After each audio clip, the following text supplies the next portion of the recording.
Hermanos, ¿cuántos anhelan estar en la ciudad de Dios? Porque por lo menos yo sí, va a ser un lugar, como decía nuestra alabanza el día de hoy, donde no va a existir más llanto ni dolor, todo va a ser redimido. Y lo que nos lleva a constante renovación de nuestras vidas, de nuestras mismas creencias, y nos reta a permanecer en la verdad. Pero ¿de qué verdad estamos hablando? Las últimas semanas se nos mostró en cómo el cristiano debe de andar en sabiduría, debe demostrar que no debemos de andar como necios, sino como sabios, aprovechando el tiempo porque los días son malos y ser entendidos de cuál es la voluntad de Dios. Y estos versículos fueron de Efesios 5 del 15 al 17. Por lo que esto implica estar siendo renovados en nuestro entendimiento por medio de la palabra. ¿Y cómo impacta? Muchas veces argumentamos que lo que pensamos es mi verdad, porque así lo experimentó y así debe de ser. Pero antes de continuar, vamos a orar, vamos a poner este tiempo en las manos de Dios. Padre, te damos muchas gracias, Señor, porque nos has traído con bien a este lugar, Señor. Y te pedimos, Padre, que nos abras el corazón, Señor, para que nosotros podamos entender, Señor. Y que no solamente se quede como una información meramente en nuestra cabeza, Padre. Te damos gracias en el nombre de Cristo Jesús. Amén y amén.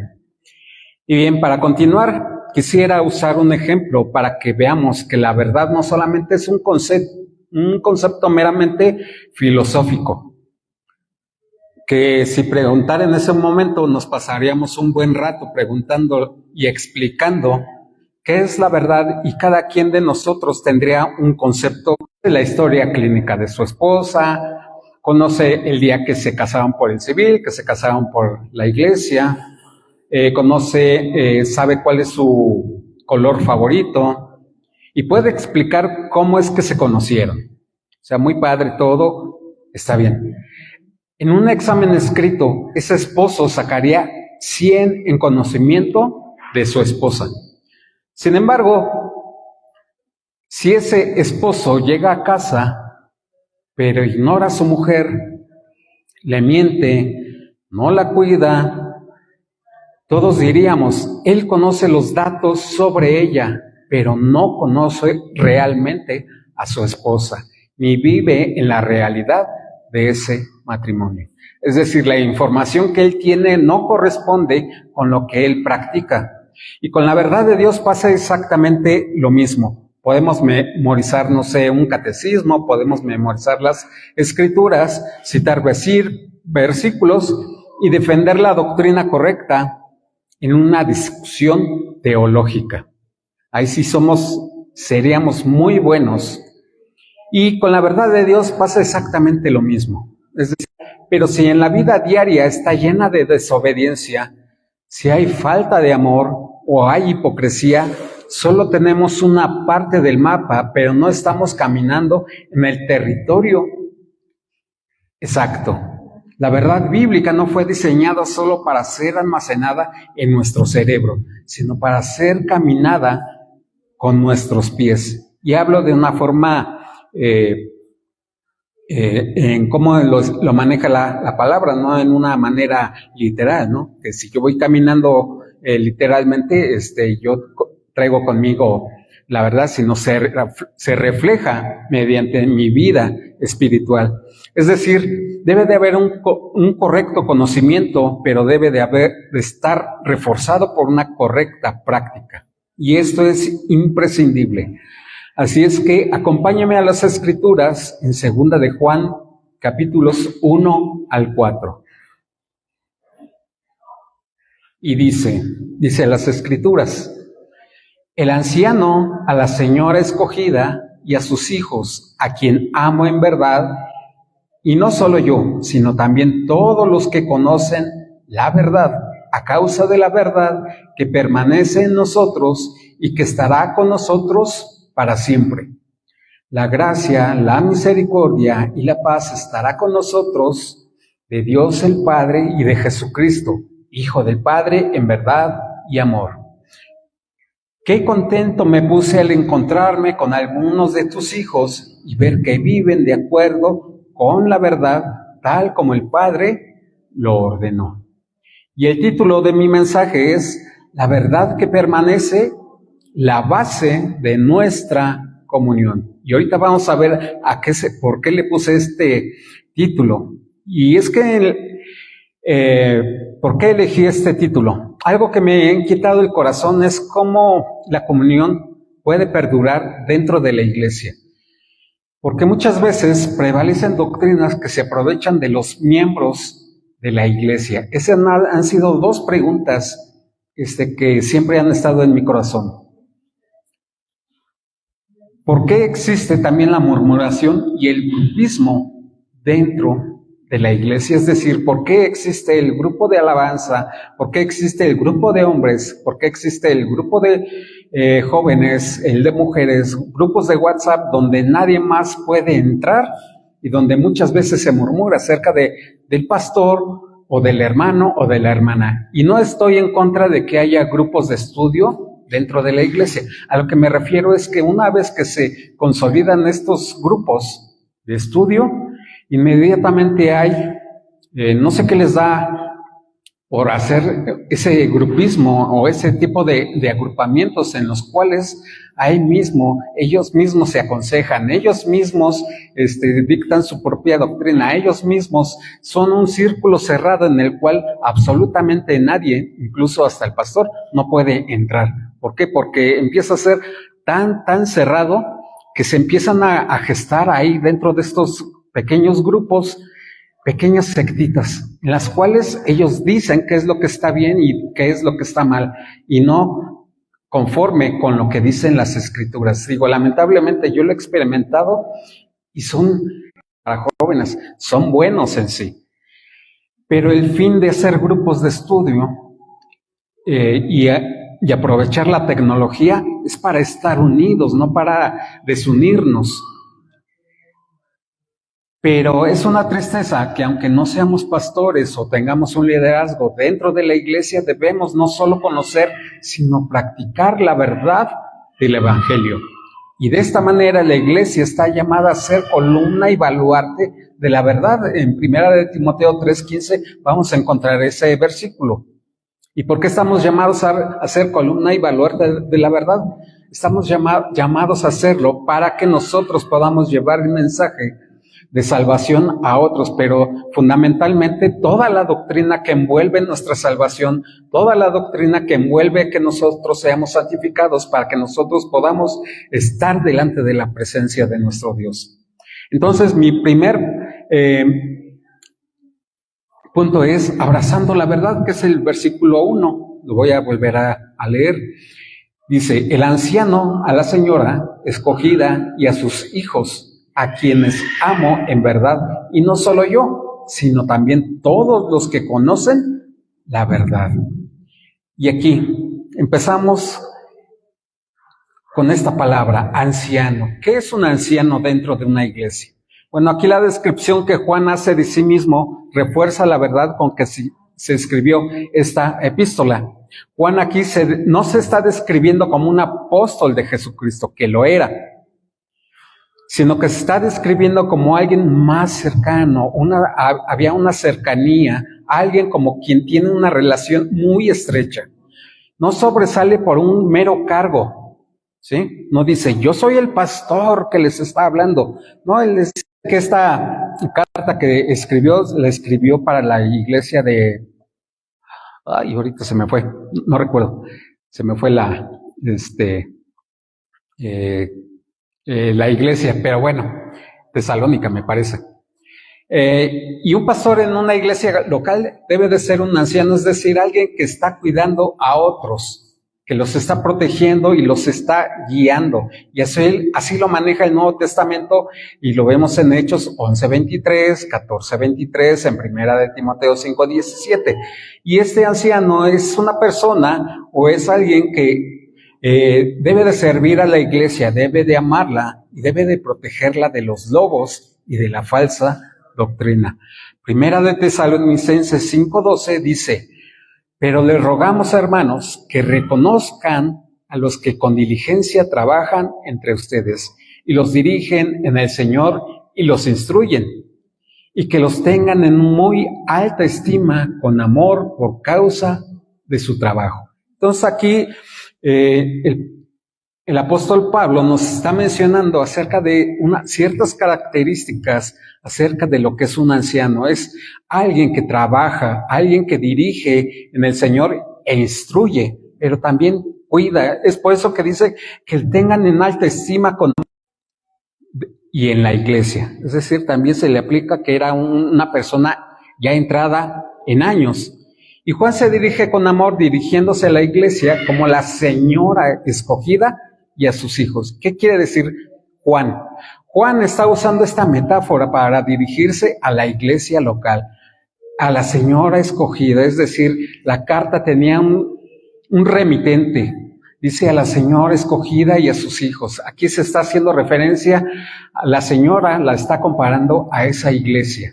Le está diciendo, me dirijo a la iglesia, a una iglesia local, dice, y a sus hijos, es decir, al grupo de creyentes que estaba dentro de esa iglesia. Y les está haciendo un llamado a vivir en la verdad del Evangelio. Jesús se reveló, tenemos que andar en verdad, es decir, en los caminos de nuestro Señor Jesucristo.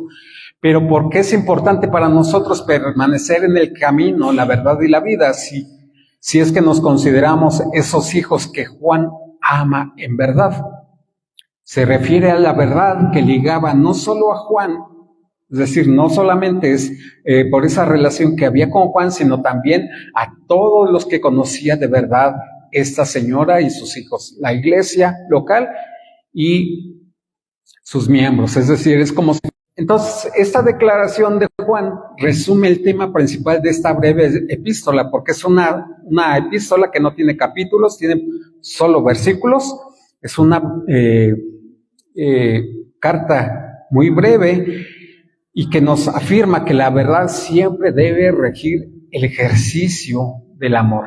¿Por qué? Porque el profundo y mutuo afecto de los cristianos fluye. Uno dice, todo aquel que cree que Jesús es el Cristo, es nacido de Dios, y todo aquel que ama al que engendró, ama también al que ha sido engendrado por él. Es decir, la verdad del Evangelio es la que une al creyente a la iglesia local y la iglesia universal, por lo que un anciano o un pastor en la iglesia debe amar a esta misma iglesia local e instruirla a la verdad. Y esto va a evitar que doctrinas que no son bíblicas, que no sean propaganda dentro de la iglesia local, para evitar desviaciones. ¿Y cómo podemos seguir hoy esa verdad? De la misma manera que lo hicieron los discípulos hace mucho tiempo. Oyeron las palabras de Jesús y las creyeron. ¿Y usted cree en esas palabras? ¿Cree que verdad, eso que usted escucha, es la verdad?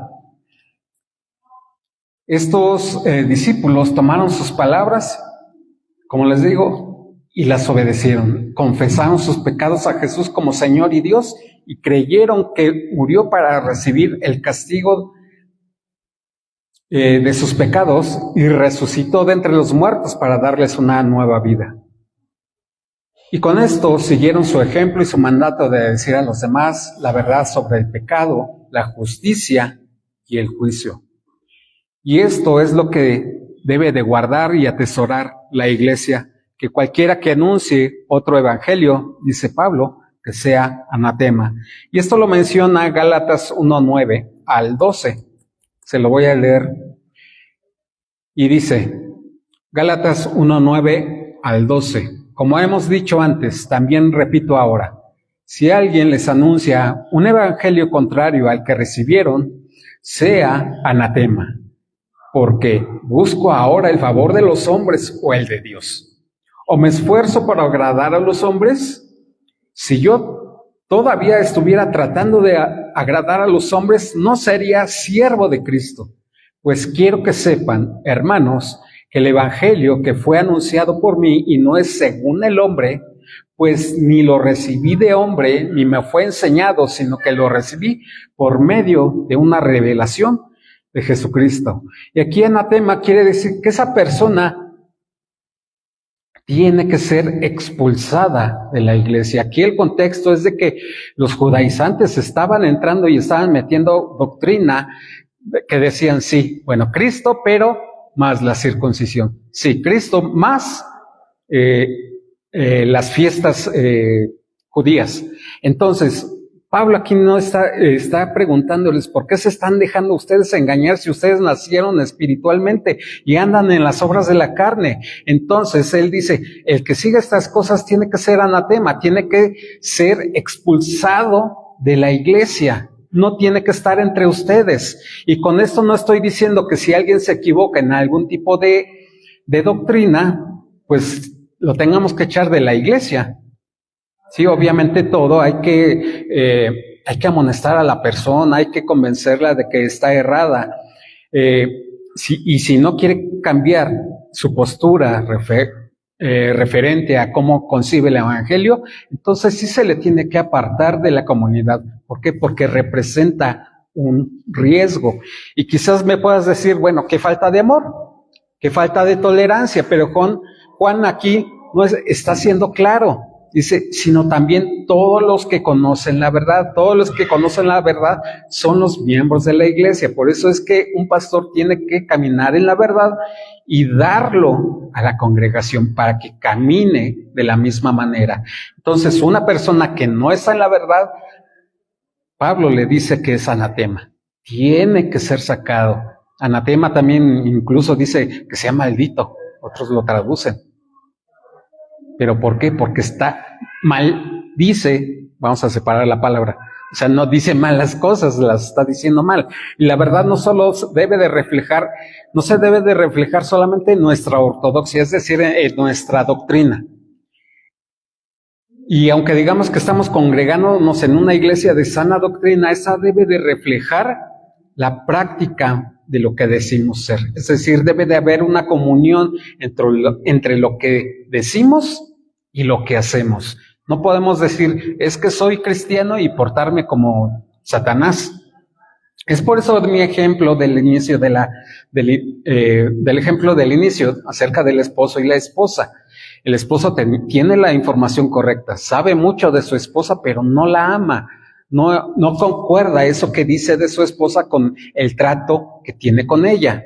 Entonces, así en el cristianismo, Juan nos está animando a no solo reconocer o conocer la verdad, pues en el evangelio el conocimiento ya va ligado a la práctica, es decir, a esa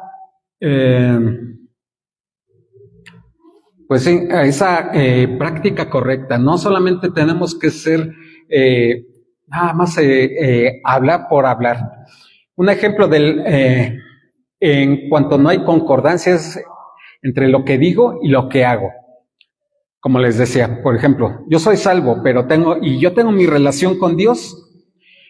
Él y yo somos uno solo. Y no necesito de la iglesia. Eso no enseña la palabra de Dios. Enseña que uno que ha nacido de nuevo necesita de la iglesia para ser edificado, necesita congregarse para que alguien que ama la iglesia, que es un anciano, lo enseñe, lo capacite y lo prepare para la vida eterna. Y mucha gente que ha sido lastimada, mucha gente que está convencida de eso, transmite esa información errónea que existe en su corazón a otros, porque llegan de otra iglesia heridos, y ¿qué es lo que empiezan a argumentar? No, es que en mi otra iglesia me hicieron daño, y me hicieron esto, y me hicieron el otro, ahora ya no voy a ofrendar porque me fraudearon, ya no confío en los pastores porque me lastimaron, etcétera, etcétera, etcétera. Y esas personas no tienen la verdad de lo que es el evangelio, porque se quedan ahí atorados y no pueden llegar a transmitir qué sucede después de haber sido lastimados. ¿Cómo es que Dios ha permitido que su corazón sea aliviado y sea regenerado para poder caminar? Entonces, ellos deben de ser corregidos por pastores, pero también por la iglesia que ha sido instruida por esos pastores, que cuidan al cuerpo de Cristo. Es decir, usted y yo necesitamos estar en el camino correcto para poder ayudar a otros. Como ya les he dicho varias veces, el pastor no solamente, o los pastores no solamente llevamos la carga, la iglesia también debe de ayudar en ese tipo de carga. Y una forma de corrección es alejarlos de la comunión de la iglesia, si es que no quieren corregir. Y así lo dice, por ejemplo, en Primera de Corintios, en Gálatas, como ya lo mencioné. Pedro, en su segunda carta, lo dice de esta manera. Segunda de Pedro 3:17. Lo manifiesta así.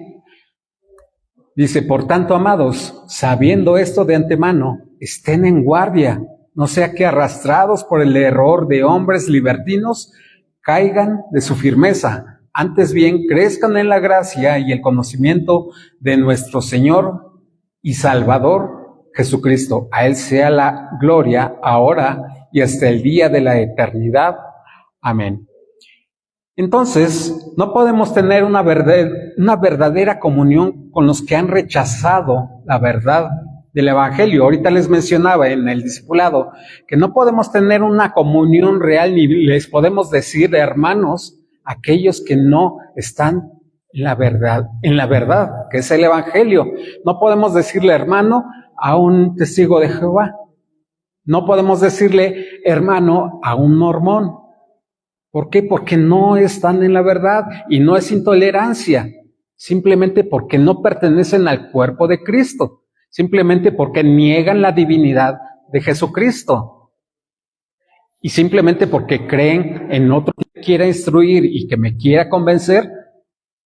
No, yo tengo que presentarle el Evangelio. Entonces, permanecer en la verdad implica abrazar la totalidad del Evangelio. No solamente las promesas suenan bien, pero también en su tiempo nos tocará confrontar a este tipo de personas que quieren permanecer en el error, aún dentro de la iglesia. Y tenemos que ayudarles a darse cuenta de que eso que creen está fuera de la doctrina de Jesucristo. Es por eso que cada 8 días se nos recuerda estar asistiendo al grupo de estudio, a que nos congreguemos, a que desarrollemos tiempos devocionales, a que profundicemos en el estudio de la palabra, para que seamos entonces esa columna y baluarte de la verdad. No lo que yo pienso, no lo que yo creo, sino la palabra de verdad. Y esto me lleva a la siguiente parte, en el versículo 2. El versículo 2 de segunda de Juan dice, a causa de la verdad que permanece en nosotros y que estará con nosotros para siempre. Entonces, vemos, primeramente la preocupación de Juan era que esta señora, es decir, esta iglesia cristiana a quien se dirigió, pudiera comprometer la verdad en nombre de la hospitalidad. ¿Por qué? Porque de hospitalidad, por ser hospitalario, le estaban diciendo, soy cristiano, traigo la palabra de Jehová. ¿Quiere escuchar la palabra? No, que sí, pásele. ¿Qué es lo que hace uno normalmente? Así es que nosotros somos testigos y no, a ver, espérate. Sí, hay que ser hospitalario, pero hay que ser sabios. El amor, la comunión y la hospitalidad cristiana son importantes, ya que manifiestan el poder transformador del Evangelio. Es muy importante ser de que, primeramente, el amor que se experimenta no es un amor sentimental ni circunstancial. Que el amor no es un amor anclado a la realidad, más bien es un amor anclado en la realidad de quién es Dios y lo que ha revelado a través de su escritura. Y que la verdad no es el medio del amor, sino más bien es el fundamento, es el cimiento, es la raíz, porque amamos correctamente solo cuando lo hacemos desde lo que es real, es decir, desde el Evangelio y la persona de Cristo y la palabra. De ahí parte el verdadero amor del creyente. Entonces los creyentes somos partícipes de un amor espiritual que fluye de su vida eterna común en Cristo. pero no puede manifestar genuinamente ese amor si no tiene un compromiso inquebrantable con la verdad de la palabra de Dios. Es por eso que nosotros encontramos muchos cristianos sentimentales. De decir, ay, pero ¿por qué, pastor, por qué tuvieron que aplicarle disciplina a tal hermano si es tan bueno? ¿Que no debe de ser más amoroso? ¿Que no debe de ser más, tolerar más acerca de las situaciones que pasan en la iglesia? Nosotros como pastores no podemos comprometer el evangelio, no podemos comprometer la verdad de Dios. Si Dios nos está diciendo para aquellos que están causando problemas dentro de la iglesia, tenemos que hacerlo. Que no es una situación fácil, de veras que no lo es. Y aunque la vida no podamos comprender la enorme profundidad de la verdad bíblica, todos los verdaderos cristianos conocen la verdad bíblica que salva. Pero también tenemos que entender que todos somos pecadores y que enfrentamos el justo juicio de Dios. Y conocer la verdad es haber oído, creído y recibido el evangelio de Cristo. Un ejemplo, un versículo, Juan 8:32, ya se lo sabe de memoria, ¿no? Que dice, y conocerán la verdad, y la verdad los hará libres. Es decir, la verdad nos va a libertar, nos va a dar un verdadero conocimiento quién es Dios. No nos va a decir, pues ay, medio conócelo y a ver cómo va. Entonces, a manera, cuando nos dice que el amor permanece, esto es que la verdad no es una doctrina alejada de la vida cristiana, para estarla consultando, a ver si me parece. Es una realidad que debe de habitar en el creyente mediante el Espíritu Santo, que no se puede separar de la verdad del Espíritu y que se aplica por medio del conocimiento de lo que nos ha revelado nuestro Señor Jesucristo, para que nosotros podamos habitar en este tipo vamos a poner, de argumentos acerca de la verdad. Primera de Juan 3:18 dice, hijos, no amemos de palabra ni de lengua, sino de hecho y en verdad. Otra vez encontramos la palabra verdad. Entonces, a manera de de aplicación, debemos entender que un amor que no está fundamentado, que no está cimentado en la verdad, termina siendo complicidad. ¿Por qué? Porque no quiero aplicar la verdad de Dios y me estoy amoldando a lo que otro está sosteniendo. La iglesia que ama sin verdad no protege, confunde, no nos lleva a ser verdaderamente libres. Entonces, como iglesia estamos llamados a vivir en la verdad para que nos amemos en la verdad y amonestarnos unos a otros para edificarnos, no para destruirnos. Amén. Porque muchas veces amonestarnos se toma como es que te voy a castigar. No, te voy a hacer ver a través de la palabra de Dios que está cerrado en una parte y quiero que tú aprendas a que puedas modificar eso que estás creyendo. Gálatas 6:1 dice, amados hermanos, si otro creyente está dominado por algún pecado, ustedes que son espirituales deberían ayudarlo a volver al camino recto con ternura y humildad. Y tengan mucho cuidado de no caer ustedes en la misma tentación. Ayúdense a llevar los unos las cargas de los otros y obedezcan de esta manera la ley de Cristo. Es por eso que Juan en su segunda carta nos insta a permanecer en la verdad, ya que muchos creyentes estaban siendo desviados de la doctrina de Cristo por estos falsos creyentes, como les mencionaba, pues el propósito era instruir a los creyentes a mantenerse en ese equilibrio entre el amor cristiano y la defensa de la verdad. Es decir, aquellos que son verdaderamente creyentes, los puedo invitar a mi casa, puedo pasar tiempo con ellos, puedo platicar con ellos acerca de doctrina, pero aquellos que me van a desviar, tengo que cerrar la puerta, tengo que, ahora sí como dicen, pararles el alto, detenerlos y decir, a ver, con esto que estás mencionando no estoy de acuerdo porque la palabra dice esto y esto y esto, ¿sí? Entonces, ¿qué es lo que sucedía? Que estas personas en ese tiempo negaban que Jesús vino en la carne.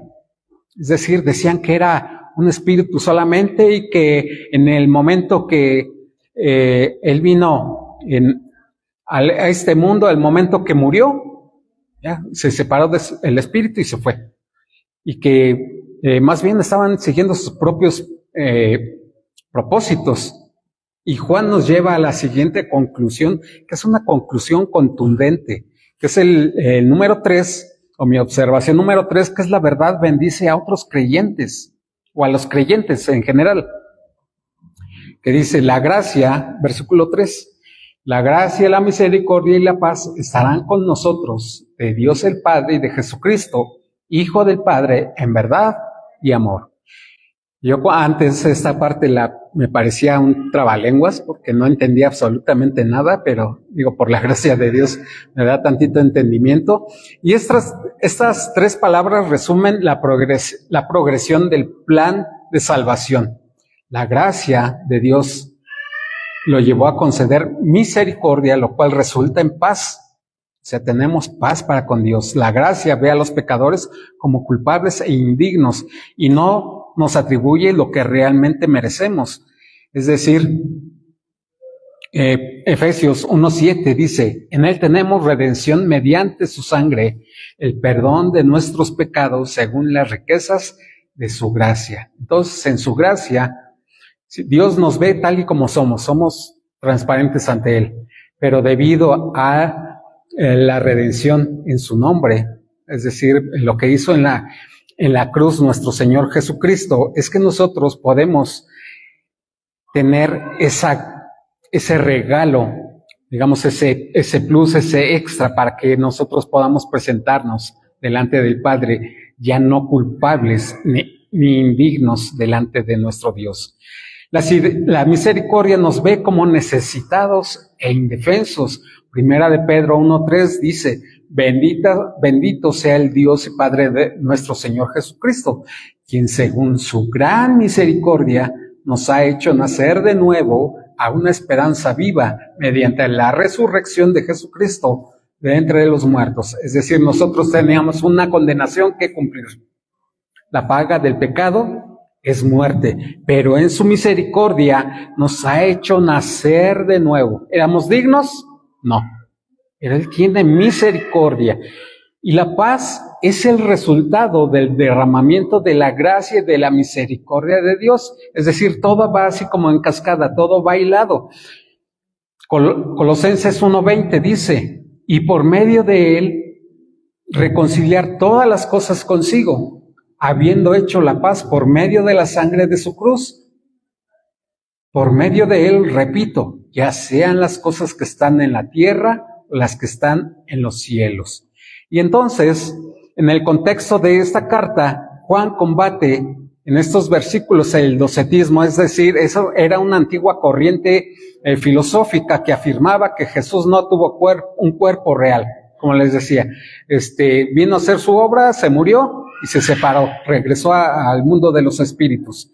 Pero Juan afirma desde el saludo que Jesús es el verdadero Hijo eterno del Padre, no un maestro, no un ángel, no una ilusión, es el Hijo de Dios. Y el apóstol Juan establece una prueba para discernir la verdad, condenando a quienes niegan que Jesús vino en un cuerpo físico real. Primera de Juan 4, 2 y 3.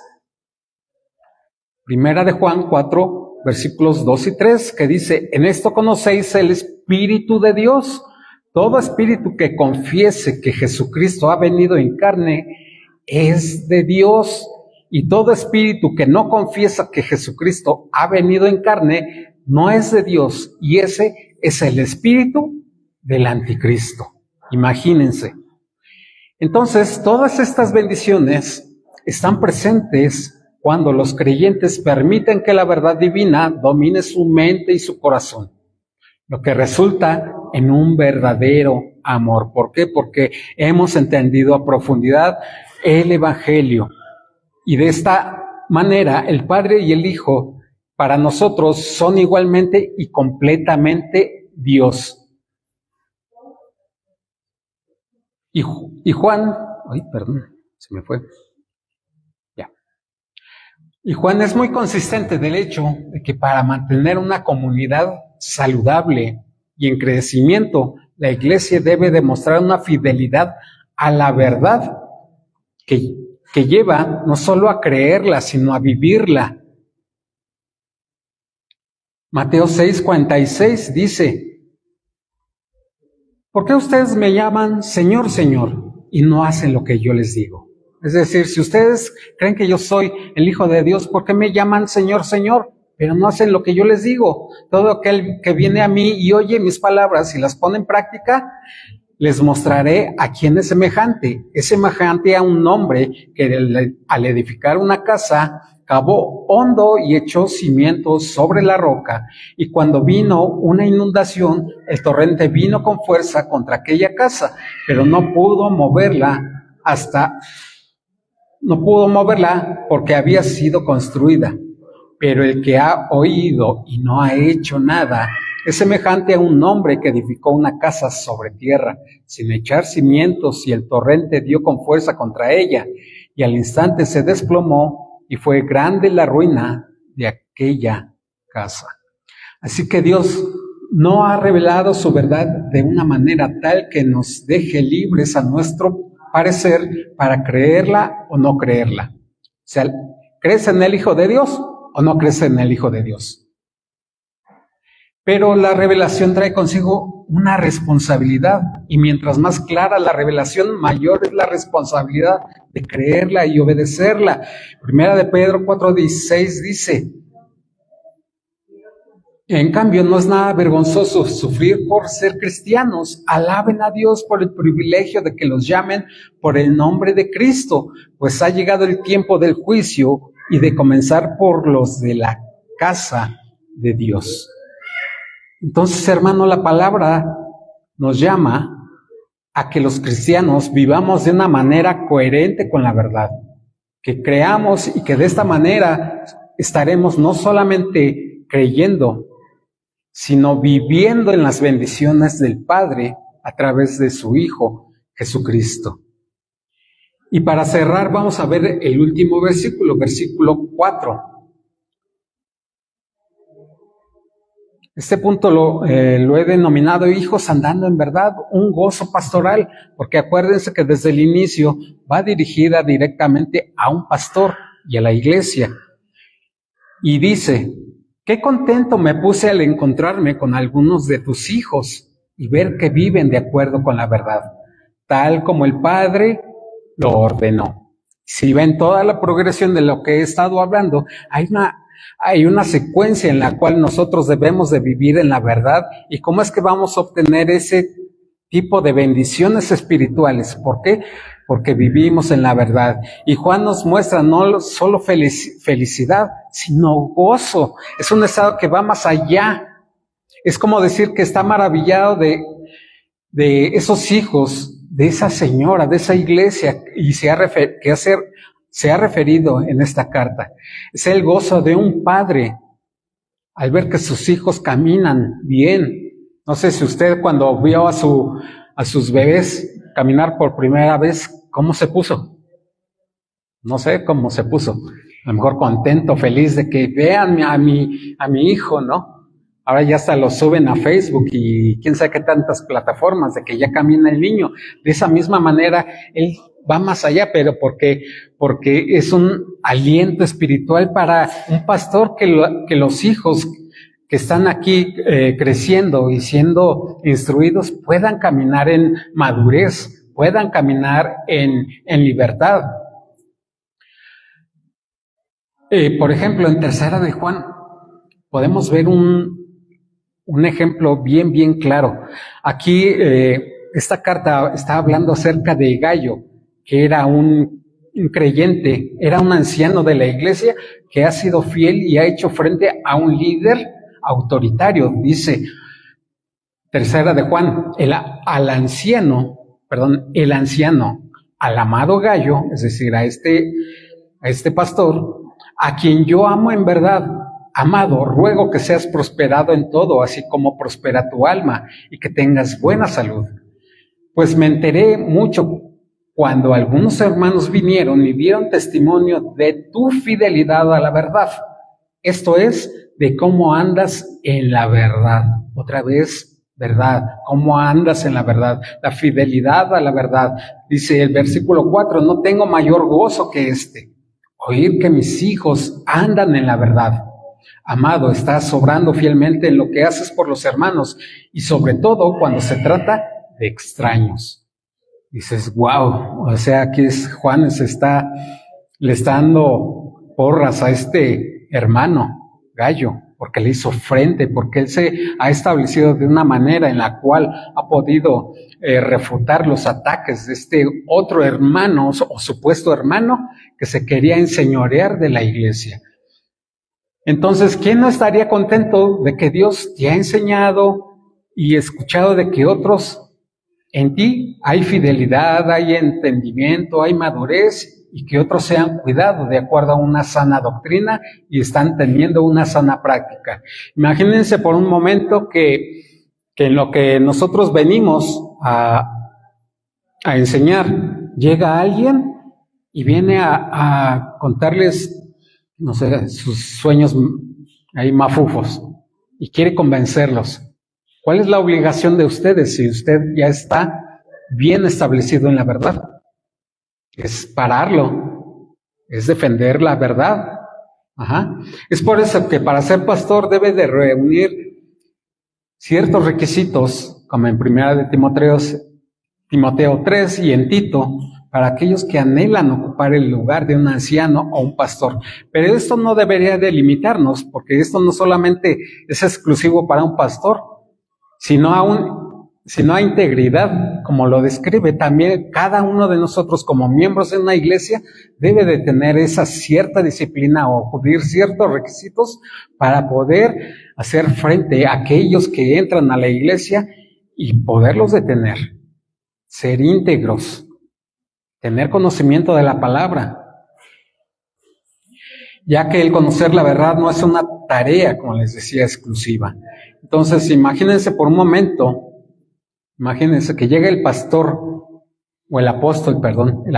Juan, y ve una comunidad fiel como esta, que está viviendo en las verdades del Evangelio y que persevera porque defiende la verdad y no permite que en la comunidad se diseminen doctrinas erradas y menos que tengan alianzas con falsos maestros.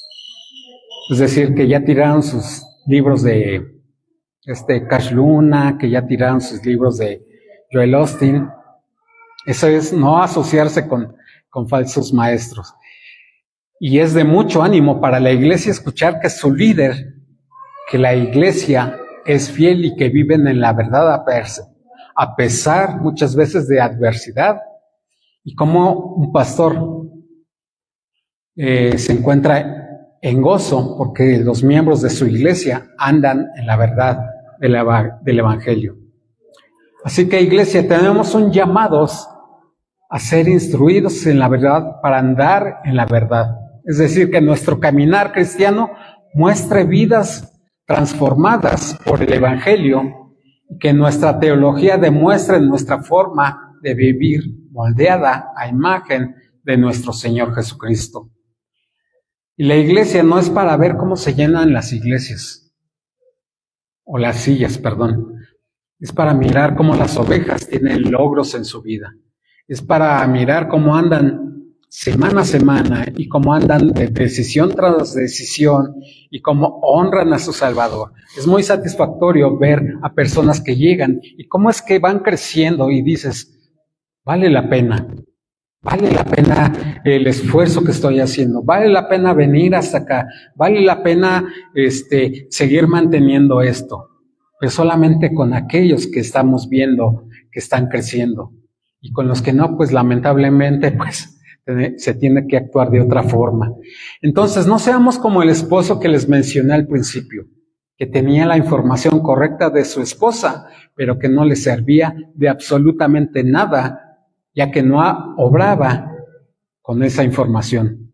Decía, es su información. Sé cuándo cumple años mi esposa, pero nunca la festejo. Sé que le agrada de comer a mi esposa, pero no la invito a comerse la quesadilla de hongos con huitlacoche que le gusta. Ajá. La verdad es algo que no es negociable, no se negocia. La verdad se camina, no solamente se proclama. Y el gozo más profundo es ver a los hijos andar fielmente, no solamente nuestros hijos físicos, sino también los hijos espirituales. Así que la verdad que permanece, que es firme, es la base de nuestra comunión. Y es lo que va a hacer que una comunión crezca firme y fuerte y sólida, no permitiendo que el enemigo y sus secuaces entren a la comunión y hagamos, digamos, mancuerna con ellos, ¿no? Eso no debe de suceder. Entonces, vamos a orar. Padre, te damos muchas gracias, Señor, porque nos has permitido el día de hoy el poder entender, Señor, que debemos de andar en la verdad, Señor, porque dice tu palabra que si nosotros andamos en verdad, nosotros vamos a ser libres. Vamos a andar en esa verdad, Padre. Y te pedimos, Señor, que esa libertad no la usemos, Señor, nosotros para pecar, Señor, sino para andar dentro de lo que tú has establecido, Señor. Y que has establecido, Señor, para nosotros, Señor, que las cosas que están en el mundo, Señor, no son las que nos convienen, sino las que tú quieres que andemos, Padre. Yo te agradezco, Señor, porque entendemos hoy que tú eres quien pones estos parámetros, Señor. No son ideas humanas, no son ideas las cuales se nos ocurre, Padre. No es control para la gente, Señor, sino que tú estableces, Señor, que si no es en base a tu verdad, Señor, es que nosotros podemos fallar, podemos tropezar y podemos alejarnos del verdadero propósito, Señor, que es estar delante de tu presencia, porque nada que esté torcido, nada que esté corrompido, Señor, puede entrar delante de ti. Te damos muchas gracias en nombre de nuestro Señor Jesucristo. Amén y amén. Vamos a darle gracias a Dios y vamos a darle una ofrenda de palmas a Él.